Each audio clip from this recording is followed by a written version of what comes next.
Hello, everybody. Dr. Rick dropping in on you. Hope everybody is enjoying your weekend. I hope that whatever you set out to do this week, you got the most out of it. Hope that your week last week was one to be proud of. But you know my saying, even if it wasn't, even if last week was a challenging week, if you experienced disappointments, frustrations, and setbacks, and all of that stuff, I want you to know that if you're still breathing, you are still in the fight. That's a part of my creed. That is literally written in my creed, that as long as I'm breathing, I'm still in the fight and I will not quit. I will not give up. I am relentless. And I want to encourage you, no matter what you're going through, to understand that you hold the pen to your life. You get to write the story. You don't get to control all of the nuances. And when I say nuances, I'm talking specifically about what people refer to as situations and circumstances. But you do get to determine how you engage them, how you perceive them, how you work with them, what you're going to do to get through them. And those decisions are what determines the high performers in this world, those people who get on in this world. George Bernard Shaw once said that the people who get on in this world are those who wake up in the morning and go out and find the circumstances they need. If the circumstance doesn't exist, they create it. And this is what life is about, waking up every day and going out with a mindset that I'm going to create something. I'm going to write a new chapter. I'm going to write a new story.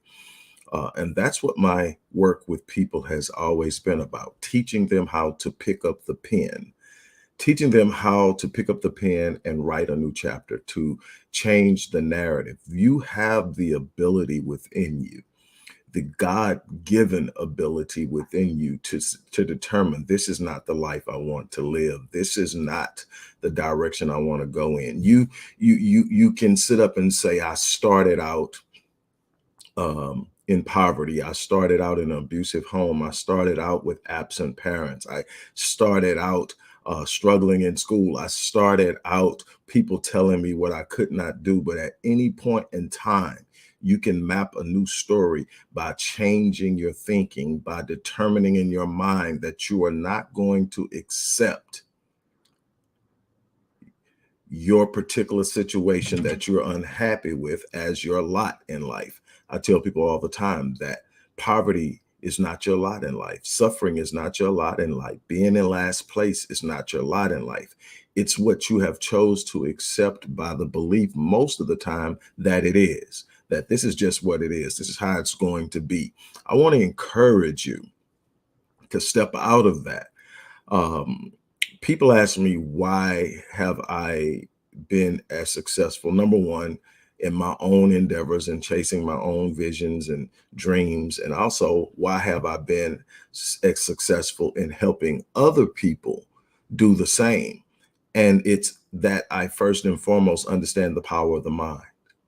I have spent a large amount of my life studying how the mind works, not just on a superficial or novice level, but really truly understanding the power, the energy that people talk about. You hear people talking about frequency a lot. You hear people talking about frequency and vibration, but that's created by your thinking, by your perceptions, how you view life. Because how you view any situation is going to determine the state of mind you're in. Your state of mind is going to determine the level of energy you're emitting. The level of energy is going to determine what you draw or attract to you. Energy is resonant. What does that mean? It means that you attract like energy. That's why you find people who are complaining in groups, people who are gossipers in groups, people who find something wrong with everything in groups. Also, why you tend to find very successful people in groups. You find optimists tending to be around other optimists. You find pessimists tending to be around other pessimists, because energy has a way of rejecting that which is not like it. Also, because energy is determined on a level of frequency based on a hertz scale. If I'm operating at 500 hertz, someone on a 250 hertz frequency is not even on the same level with me. So then what must I do? I simply determine every day when I get up that I'm going to be at a minimum of 500 hertz. How do I do that? Gratitude, when we study gratitude, people who have a mindset of thankfulness emit a frequency of 500 hertz. They emit a frequency of 500 hertz. So when I start out, I'm already at 500 hertz.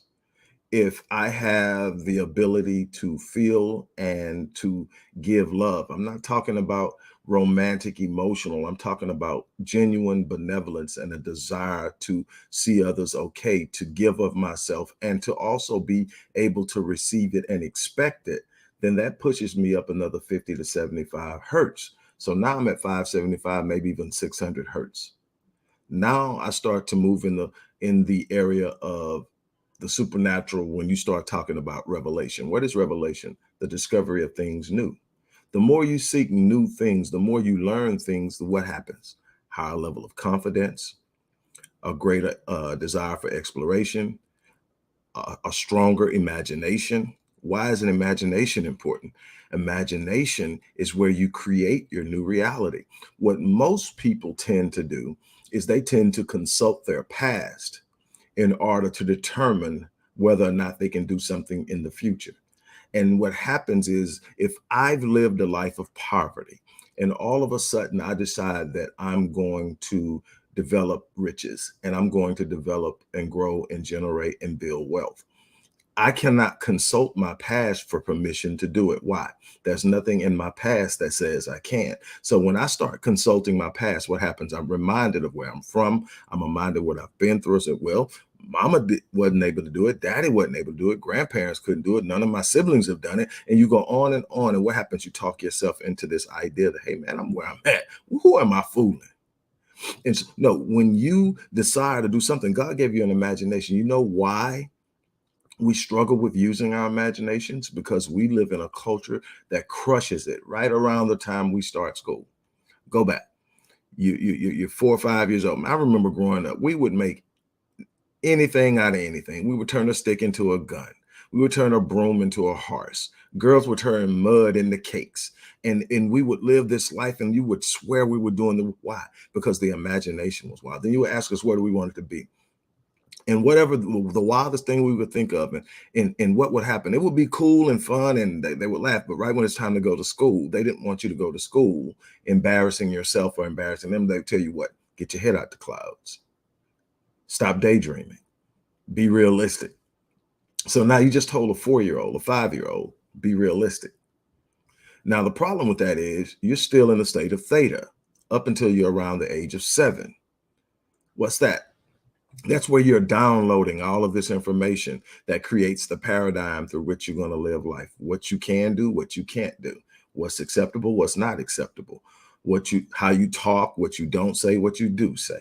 All of these things are paradigm, and they are the constructs that determine the lens through which you view life. So when opportunities come to a person that's operating from a paradigm of poverty, when an opportunity comes to enrich themselves, they don't see it, or they think it's foolish, or they think it's folly, or they don't see the value in it. Why am I going to take 20% of my money and put it into an index fund? Why? Because it grows compounded annually, and it's one of the most powerful instruments known to build wealth over time. But if I don't understand it, and all I know is you get a little money, man, you better spend it while you got it. Mom used to say that money's burning a hole in your pocket. Why? Because the only thing I know how to do with money is spend it. And so until I change my thinking, until I use my imagination and I start to explore and I start to look at other people, and what I find out is when I talk to other people who are doing things that I'm not doing, they're no different than me. They're just doing something different. Many instances you're going to find out that they're not as sharp as you. They're not as creative as you. They don't have the imagination you have.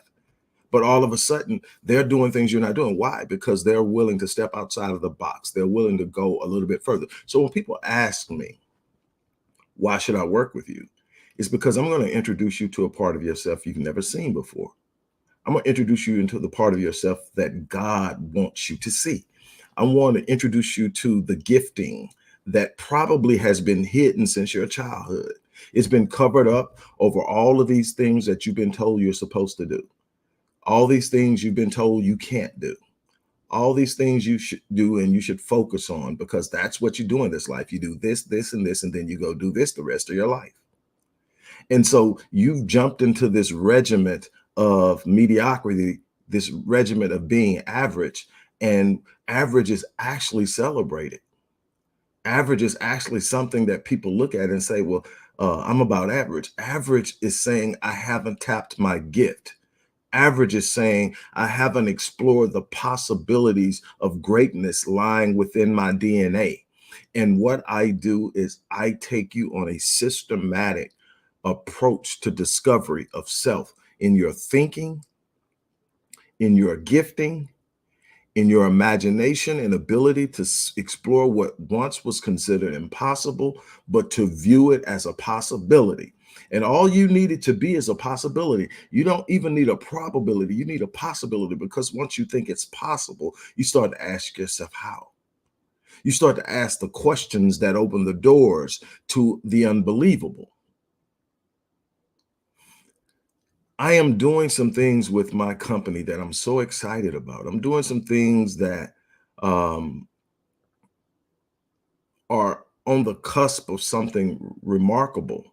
And I'm taking as many people as I possibly can as we scale out, as we grow, as we expand our reach. When I started this thing years and years ago, before the internet, it was local, just the people I could touch locally. Then the word got out. And so I would travel and I would work with people and I would speak with people.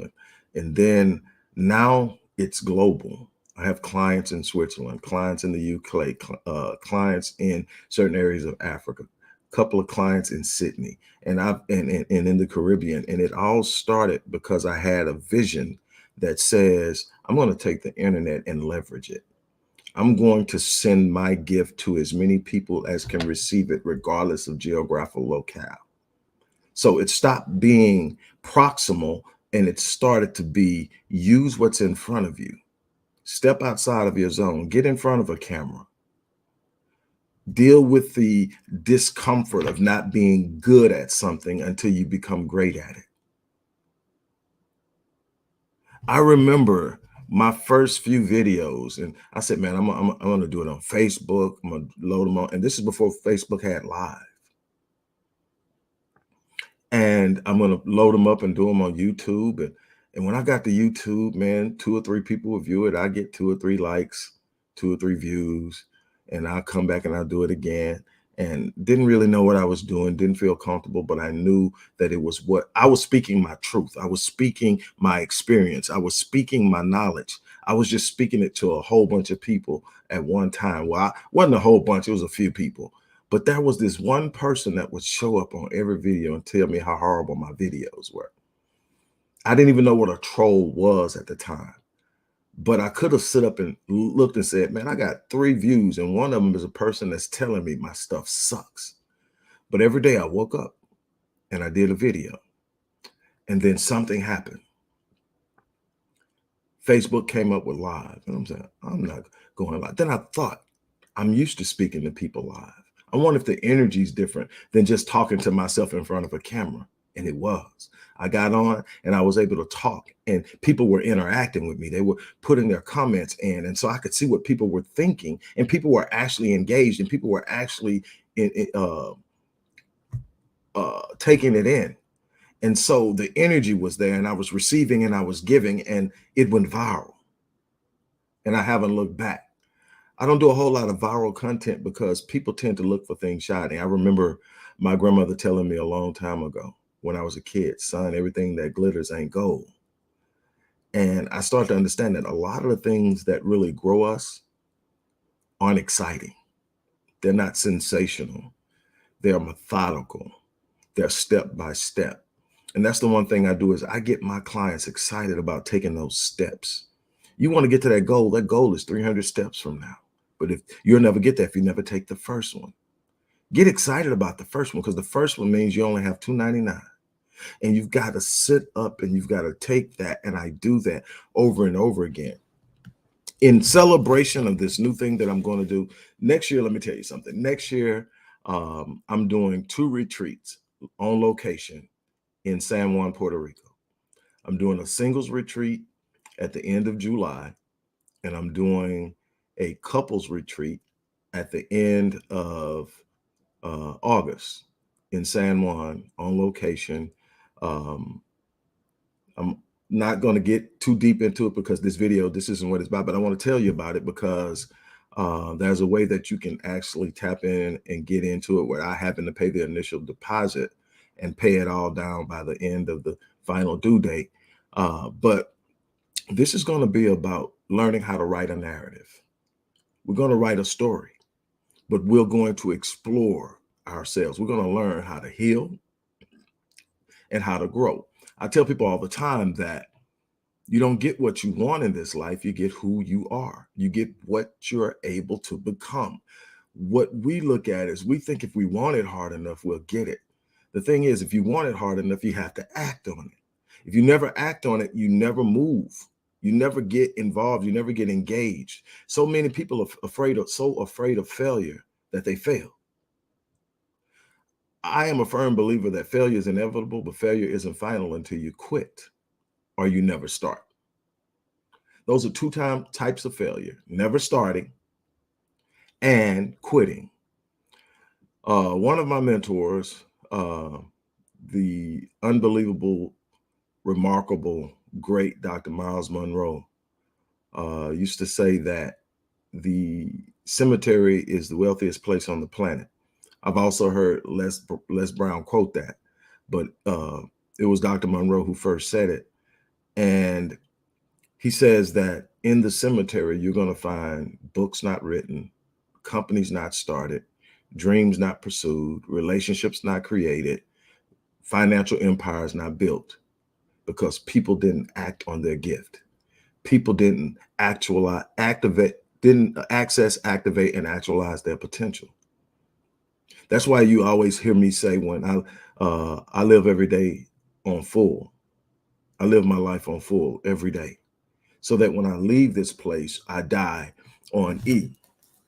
And what that means is I don't know when I'm leaving. I'm hoping 40, 50 years from now. Be great. Uh, but what I can say is if it's tomorrow, I gave this world everything I had. If I leave tomorrow, I can say that I came, I saw, I conquered it. If I leave tomorrow, I can say I tapped my gift and I worked it till its fullest. If I leave tomorrow, I can say that people who have come to me and literally told me that I saved their lives, that I stopped them from committing suicide. People told me that I gave them permission to go out and pursue their dreams. They're now working in a field and a passion they love, and they're living it and they're making more money than ever thought. I've got people who consistently, and these aren't the clients I work with, these are people who have watched videos, read my books, taken my courses. And so when I leave this place, I leave having touched lives.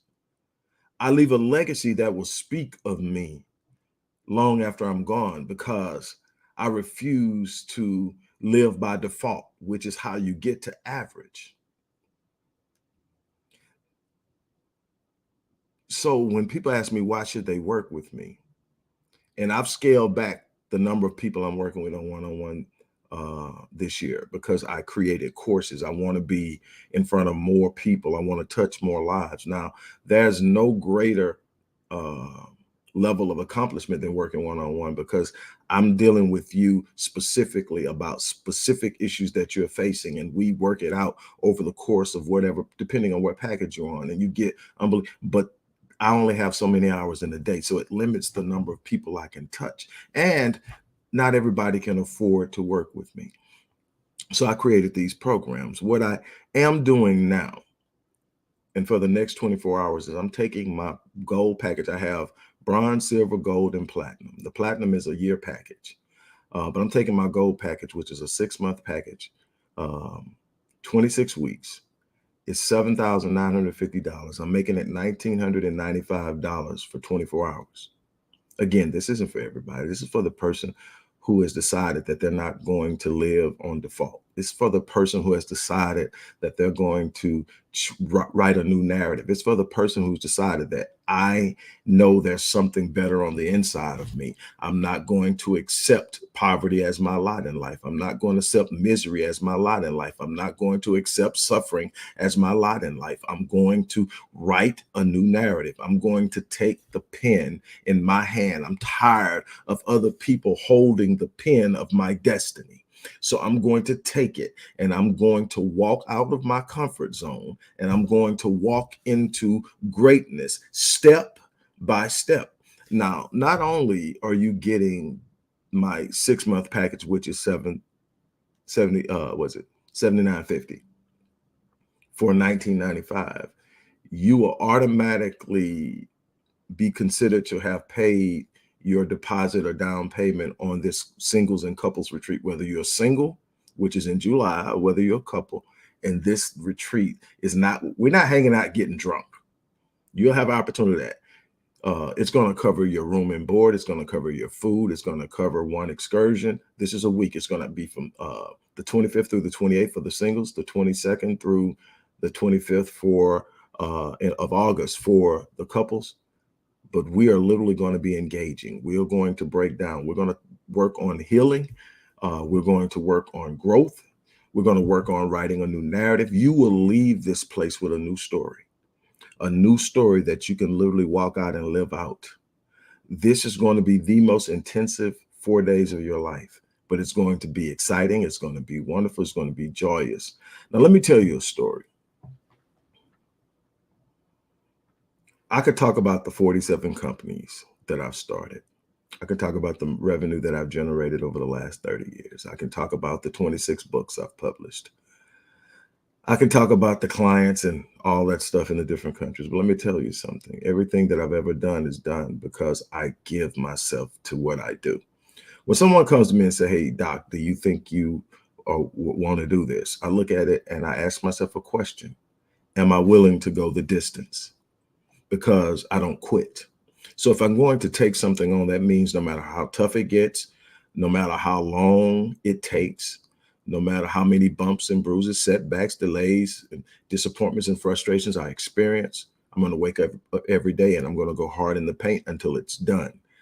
So then I choose things that I'm immensely passionate about. I choose things that I refuse to give up on. And I remember taking a major blow about 15 years ago. Major. And I'm sitting there, and the worst thing that I think you can do as a person that's built a life for yourself, in the sense of vein of living in accomplishment, is to watch it crumble. And you look up and you're saying, I got to start over. It's like building whatever little game that is where you stack the little things and you're trying to get it up and then it all starts crumbling down. Imagine that being life. Somebody say life be lifing. Lifes. I'm telling you, life is going to life, and there's nothing you can do about it. Life definitely is lifing.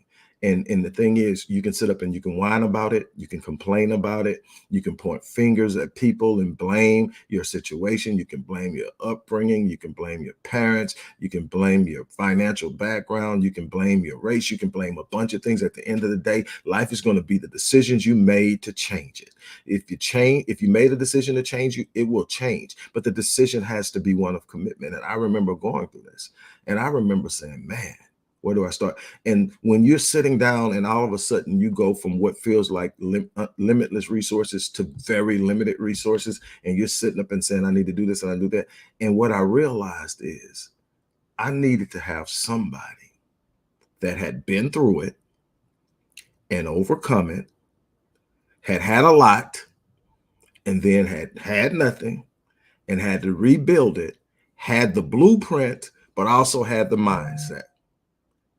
And I wanted somebody that I trusted. So I looked and I looked and I thought, and I'm looking for somebody and I can't.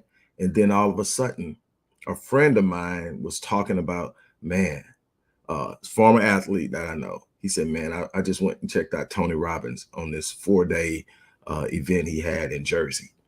He said, man, unbelievable, unbelievable. And so I start looking and I start checking in how much the next one costs.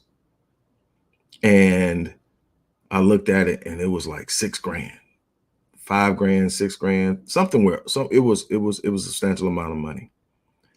And I remember going, man, I don't have a lot left and didn't have a whole lot in cash, but I had these earrings that I had from the past life when I was living how I was living. And they were pretty substantially, they were studs, but they were pretty substantial. I sold them. I did what I had to do. I sold them and I borrowed some money and I came up with it. Now I could easily say, I need to invest this in starting my business over. I need to invest this in this. What if I can't make, but I needed something that was bigger than me. And so I did it. And I went to the next one.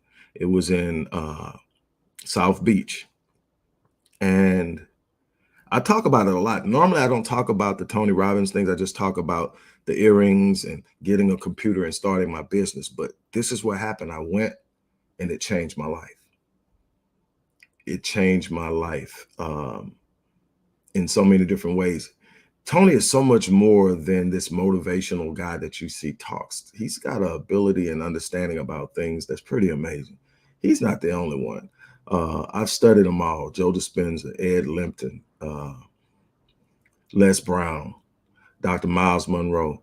And so I just started searching out people and reaching out to them. But it started with that Tony thing. Needless to say, I came back, I sat down with that computer and I created my first online endeavor. I even now have a online course to teach people to do what I've done now for 15 years over and over again, creating online opportunities and building companies online. I do it for people. I help them build their company. If they don't know how to do it, if they don't want to take the course, they can pay me and my company will build it for them. All of these things started with me being willing to invest in myself. At the time, it was most scariest to do so. At the time where I could have found a whole bunch of other things to do with that. Also, there was this one thing, it's like those earrings were the last thing of substantial value that stood out to me about that past life. And I was letting them go. But here's the thing, you have to let go. Sometimes you got to let go of the things from the past to take hold of something greater. Sometimes what you're holding on to for dear life is actually stopping you from grabbing something that's greater. And so I decided that I was going for it. Now, let me tell you, there's been some rough days, some lean years. But what I can tell you is I rebuilt what was lost. I'm growing it. I'm expanding it. And there's no limit to what we can do at Rick Wallace Enterprises to change lives. Everything is about changing lives to me. Yes, I want to earn a living. Yes, I want to do it at a level that I can make sure that my family is going to be okay in the future. But I want to leave an imprint on lives. It's not, I mean, there's a woman that reached out to me. Matter of fact, her testimony is on my website. If you want to check it out, it's at thevisionetics.com.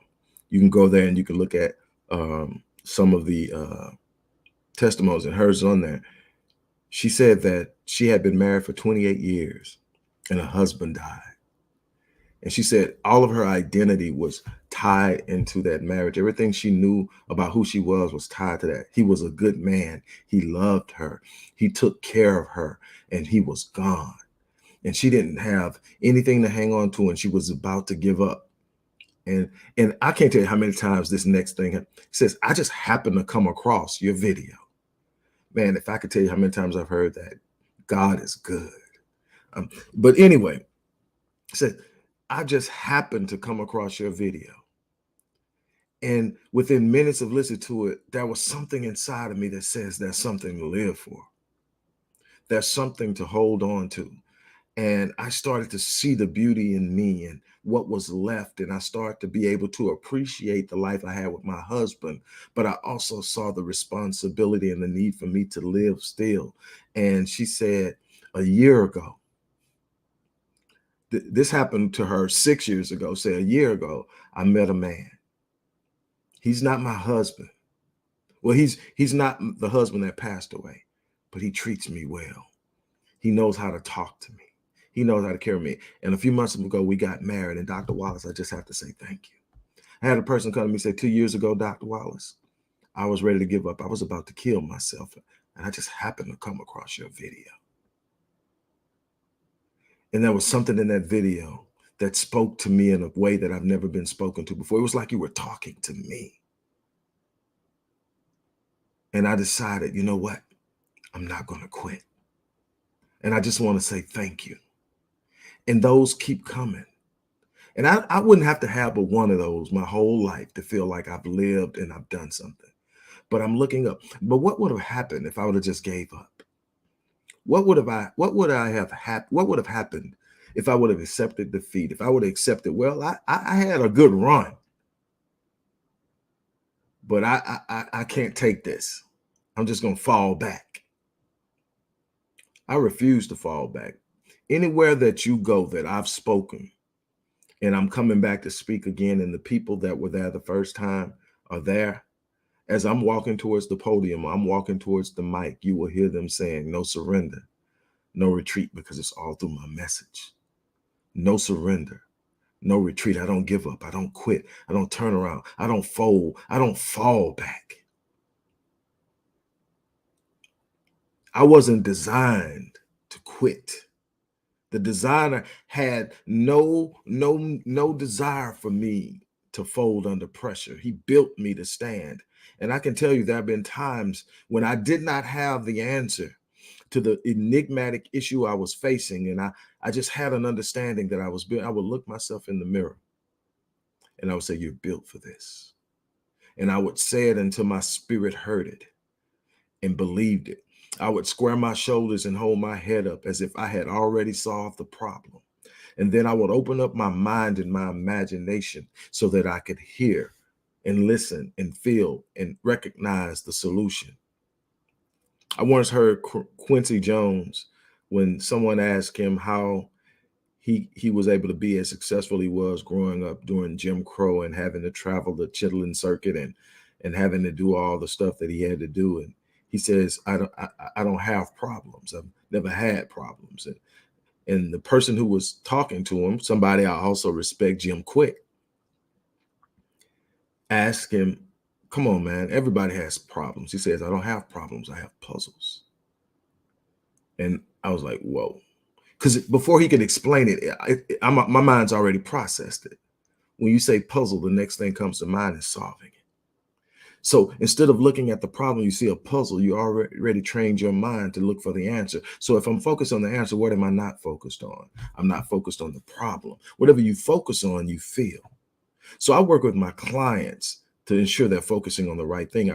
I work with my clients to ensure that they're operating in the right state of mind, that they're priming themselves to be in the best state of mind, because how you start your day is how your day is going to go. If you start your day worried, stressed, and caught up in an issue, everything that comes is only going to pile on it. But if you start your day in the heart of thanksgiving with a mindset of gratitude, you're at 500 hertz. If you decide that I cannot be stopped, if you show some love and benevolence to someone, you're at 575 to 600 hertz. Now you're moving closer to that sphere where you can tap into the mind of God at 750 hertz by way of thought, recognition, and inspiration of new ideas that you take on by purposely seeking out new knowledge. One of the things we don't do is we don't seek knowledge. We don't seek people with knowledge. We don't seek instruments of knowledge, books, the internet, the library. YouTube is full of stuff that can change your life. And we find the most disturbing stuff to focus on. And we wonder why we're sick, because a great deal of your illness is coming from the stress that you're putting your body through. When we have this thing next year, and what my clients are going to do, if you decide to be one of the 10 people, well, I'm not going to limit. If you sign up between 9 tomorrow, you're in. I'll get it on the books. I'll figure it out. My people are going to lose their mind, but I want to work with you if you want to work. But what you're going to find out is one of the things you're going to learn is the neuroanatomy of a thought, the neuroanatomy of a belief,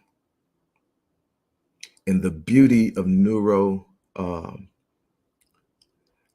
wow, one of my favorite words, plasticity. So you got the anatomy of a thought, and it's wired. The belief is wired. You're hardwired to believe what you believe. That's why you defend it with such ferocity, even when what you're defending is a state of mind and an idea that does not serve you well. The natural thought is to defend what you hold. Well, the beauty of it is, it used to be believed that you're hardwired into your personality after seven. You're hardwired into who you're going to be and how you're going to think. And then all of a sudden, some years ago, we discovered neuroplasticity, that you can literally create new neuroreceptors that will rewire and connect categorically to whatever you're focused on. So you can create new thoughts, new ideas, new beliefs, new memories based on a new expectation. I've said this over and over again, that God meets you at the level of your expectation. Life meets you at the level of your expectations.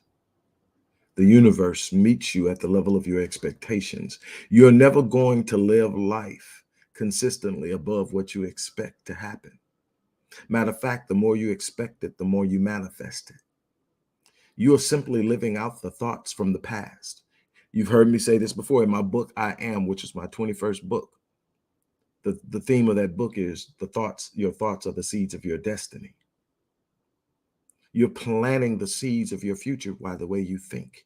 Your thoughts are governing your behavior. There's a reason why there's a constant theme throughout any strong book of uh, empowerment, even the Bible. The second most prevalent idea is about the mind, controlling the mind, guarding the mind, nurturing the mind. Says, though we walk in the flesh, we do not war according to the flesh, for the weapons of our warfare are what? They are not carnal. They are mighty in God for pulling down what? Strongholds, the strongholds of poverty, the strongholds of trauma, the strongholds of limiting beliefs. Says, casting down arguments and every high thing that exalts itself against the knowledge of God. The knowledge of God that branded you before you were ever born. Great.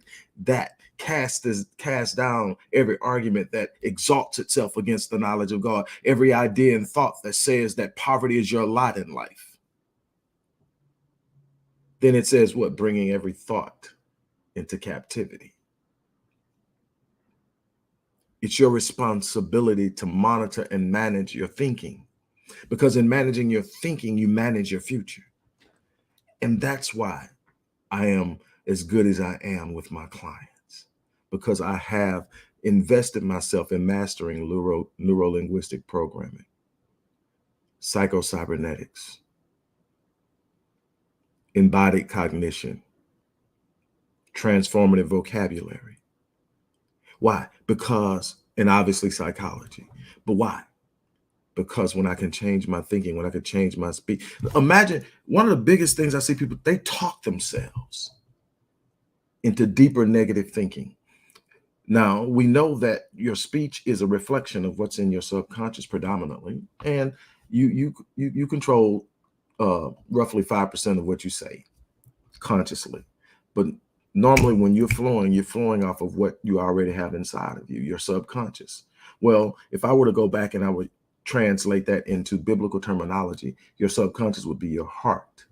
Your conscious, that would be your mind.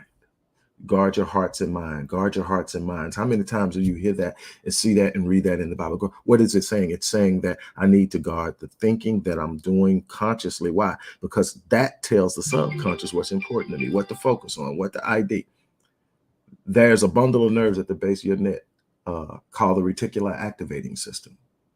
It filters the billions of bits of information that comes through your subconscious and shows your conscious the things that it has determined are important. So if I decide that I'm going to focus on the negative, guess what the reticular activating system does? It finds everything negative. The reticular activating system is like Google for your life. You tell it what you want to focus on, what you want to find, and it goes and finds it. Have you ever went out and bought a car that you just fell in love with, or a shirt or something, and all of a sudden you see that same car everywhere and you go like, man, everybody just went out and bought. No, they didn't. It was always there. You just hadn't told your brain that it was important until you went and spent thousands of dollars to buy it. Now your brain says it's important. It just automatically knows by the emotion attached to the purchase. The emotion anchors so much of what we do. And so now you're going and you're seeing it. Same thing with a negative thought. If you tell your brain that, man, something's wrong and it's always something wrong, you're the pessimist, it's going to find it. It's going to do what it's trained to do. And what you got to do is you got to learn how to monitor that. But you also have to, and one way to do that is to actually consciously guard your self-talk. The brain is the most powerful supercomputer on the planet. There's nothing that can match it when it's operating optimally. The problem is we lock our brain into our limiting beliefs. We lock our brain into what we believe is possible. We lock our brain into what everybody else is doing. We measure what we're capable of, and we tell our brain, this is the ceiling. This is it. This is as much as I'm probably going to get out of this life of mine. And the brain says, okay. And then the brain only gives you what you asked. But when you decide I'm going to do something, so imagine this unbelievable supercomputer. Well, your self-talk is the program that it's going to run. God told Job, you should declare a thing and it shall be established. So my question to you is, what are you declaring for your life? What are you declaring? What are you speaking into your future? What are you speaking into your destiny? What are you holding on to that you need to let go of? What needs to change in your thinking? What needs to change in your speech? What needs to change in your expectations?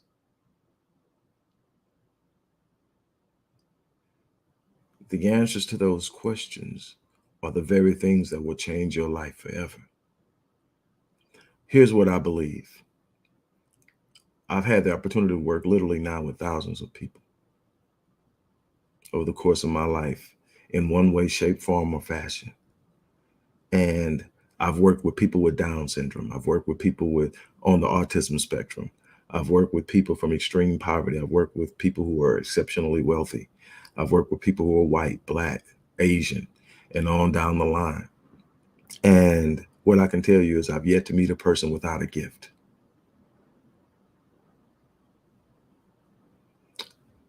I've got a client, former client who had Down syndrome, who became a model. I've got another client who was on the spectrum, who had Asperger's, who now runs an international organization and lives in the Dominican Republic. Don't tell me what can't be done. Don't tell me what's impossible. I don't believe in impossible. I believe in limiting beliefs. I believe that we cage ourselves with past experiences. I believe that we spend way too much time consulting our past for permission to change our future. But I don't believe in impossible. Christ said there shall be nothing shall be impossible. When people were marveling at all the things that Jesus the Christ was doing, he said something that very few people seem to take. It's amazing how we can dismiss or devalue something when it doesn't align with the way we think. When they told him, when they were talking about this, he says, these things I do, you shall do. And greater things you shall do. That this isn't the limit. This is just the example. But we bottle ourselves. And when we start talking about doing things that Christ did, we think it to be blasphemy. But he told us, no, I'm not the pinnacle in what I'm doing. I'm the example. I'm exercising the divine in me to do extraordinary things, but you have the divine in you as well.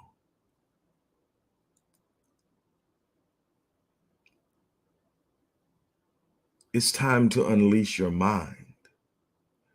It's time to step outside of the boundaries of past experiences to explore the limitless potential of your imagination and your creativity. Remember, when God created this thing, it was just space and consciousness. And he decided to give his consciousness form. And that's what this is. This is God's bringing his consciousness to form. Everything in this world is made out of the same thing. Atoms. In one form or another, atoms. And there used to be the belief that atoms were the smallest molecule, the smallest that you could get. And then they found out there was an entire world inside of the atom. Then they discovered, when studying the atom, the protons, the neutrons, the electrons, that there was a level of consciousness on the inside of the atom, that it was energy. See, it was the energy inside the atom that created the first nuclear weapon, the atom bomb. But it was more than energy. They determined that at the purest level, when they were trying to measure it, they found out that when they would try to measure the speed, they couldn't get the location. When they tried to measure the location, they couldn't get the speed. And then they realized that when they were prepared to measure it, it knew it was about to be measured.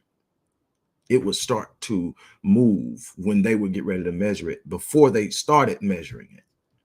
And then somebody paid enough attention to it to realize that if they were thinking about measuring it, it started to move. It knew their thoughts. And there's this thing called the zero field. And they just start referring to it as the mind of God, because they couldn't escape it, and they couldn't get around it. It knew. Consciousness and the ideas of what created everything around.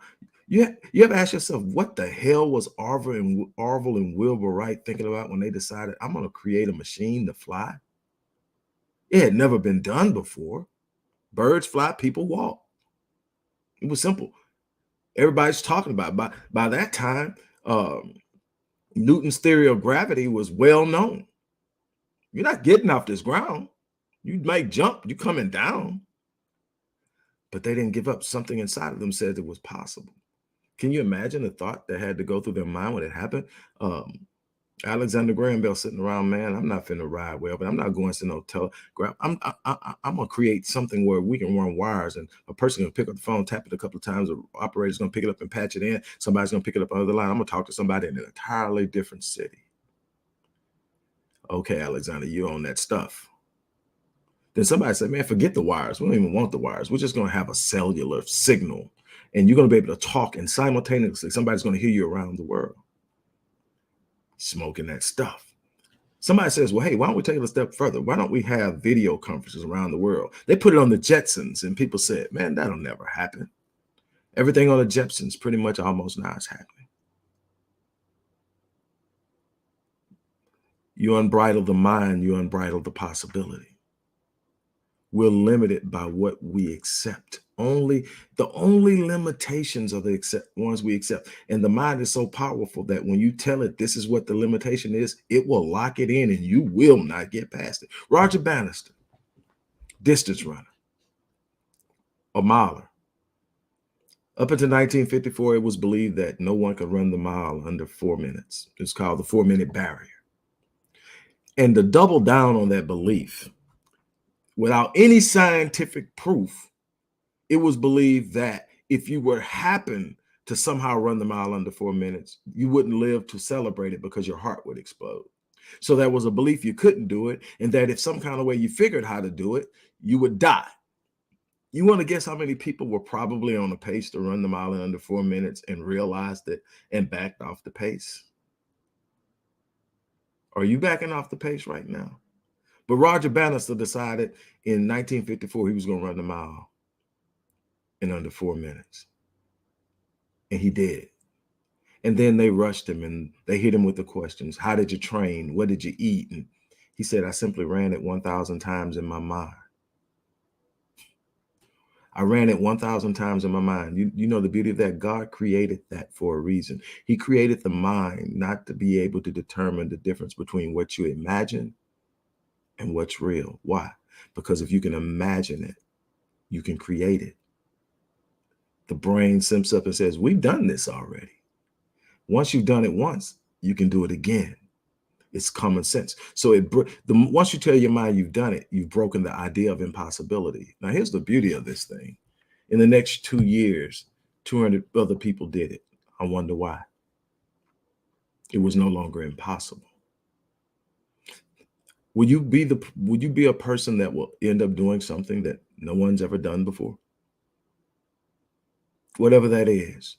Not for the sake of competition, not for the sake of saying, look what I did, but for the sake of saying I stepped outside of my comfort zone and I reached for the stars and I touched a dream. Like I said, I can't wait to next year for this on location retreat in San Juan. But like I said, today I'm offering my gold package. It's a $7,950 package for $1,995, $1,995, $1,995. You're going to get 6 months with me weekly. We're going to do DISC assessments, personality assessment, goals assessments. We're going to talk about visions and dreams. We're going to talk about the importance of having insight, the power of your thoughts. We're going to start to manage your thoughts. We're going to start to manage our self-talk. We're going to come up with a personalized plan. I'm telling you that we're going to say, this is where we're at. That's where we're going, and we're going to get there. And if you're not there in 6 months, we keep going on my dime until you get there. That's the promise I make all my clients. We set the goal and we get there. We normally get there. Every now and then there's a couple that are lagging. But by that time, I'm invested. By that time, it's not just your dream, it's mine too. So we going and we're going to get it. There's no such thing as impossible. It's whether or not you want to step out from behind it. Now, here's the beauty of this thing. My company works with Afterpay. So if you don't have it all, sign up and you can break it down into 4 payments. But if you have it, go for it. I look forward to working with you. I want to work with you. I want to work with you. And here's the other thing, just so we're clear. Like I said, I get it done. I'm gonna tell you how into my work I am. At the end of last year, I ran my report. You know how much I gave away in refunds last year? $16.33. I think it was a book or something. A book, some kind of way the person got late or something like that. And just to make them happy, I gave them the money back and let them keep the book.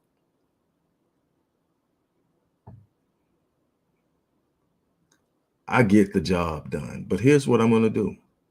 At the end of 6 months, if it's not done, we'll go on my dime until it's done, or I'll give you your money back. But you've got to start investing in yourself. Click the link, sign up.